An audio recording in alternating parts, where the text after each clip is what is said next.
அவன் என்ன சொன்னான் தெரியுமா? நான் சொல்றேன், அவர் என்ன சொன்னார் தெரியுமா?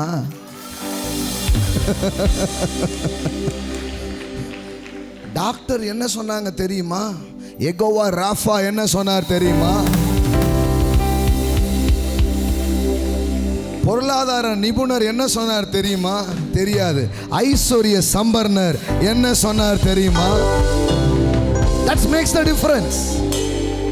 யார் வார்த்தைக்கு நீங்க முக்கியத்துவம் கொடுக்குறீங்களோ அங்கதான் உங்க வாழ்க்கை ஆரம்பிக்கும்.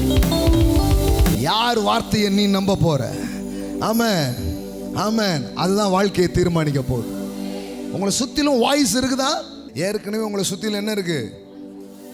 நீங்கள் ஒரு சத்தத்தில் தான் வாழ்ந்துட்டு இருக்கிறீங்க. அவர் சித்தத்தில் வாழ்றீங்களான்னு தெரியல, ஆனால் பல சத்தத்துக்கு நடுவில் தான் என்ன பண்ணுறீங்க? வாழ்கிறீங்க. வாய்ஸ் வருதா? நீ இந்த கடனோடையே முடிஞ்சிருவ, அவ்வளோதான், உனக்கு நடக்கவே நடக்காது. வாய்ஸ் வருதா? நெகட்டிவ் வாய்ஸ் கேட்குறீங்களா? அமைதியாக இருந்தால் கூட சில அப்படி தலையாட்டே இருப்பாங்க. யாருமே இல்லையே, ஏன் தலையாட்டுறாரு? ஏன்னா வாய்ஸ் கேட்கு, வாய்ஸ் கேட்கு. அப்போ தான் பேங்க் பாஸ்புக்கை பார்த்துருக்கு, அது பேசுது, அவ்வளோதான், ஜீரோ பேலன்ஸ்.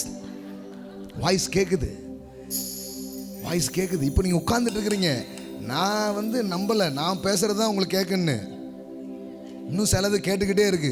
அதுவும் நான் பேச பேச இன்னும் சிலதெல்லாம் உங்க கூட, ஆமாம் இவங்க இப்படி தான் சொல்லுவாங்க, ஏன் கதெல்லாம் அவருக்கு எப்படி கண்டுபிடிச்சேன் பார்த்தீங்களா? அதுதான் ப்ரொஃபட்டிக்கான ஆயிட்டுங்க. எல்லாம் சொல்லுங்க, பல சத்தங்கள் உங்களை சுற்றிலும். நீ உண்மையாக சொல்லுங்க, நான் பேசுறது மட்டுமா உங்களுக்கு கேட்டுச்சு? எந்த வாய்ஸை நம்புறதுன்னே தெரியலையேன்றாங்களே. நான் சொல்றேன், நேசகுமாரனின் சத்தத்துக்கு செவி கொடுங்கள், இயேசுவின் சத்தத்துக்கு செவி கொடுங்கள். ஆமென், ஆமென்.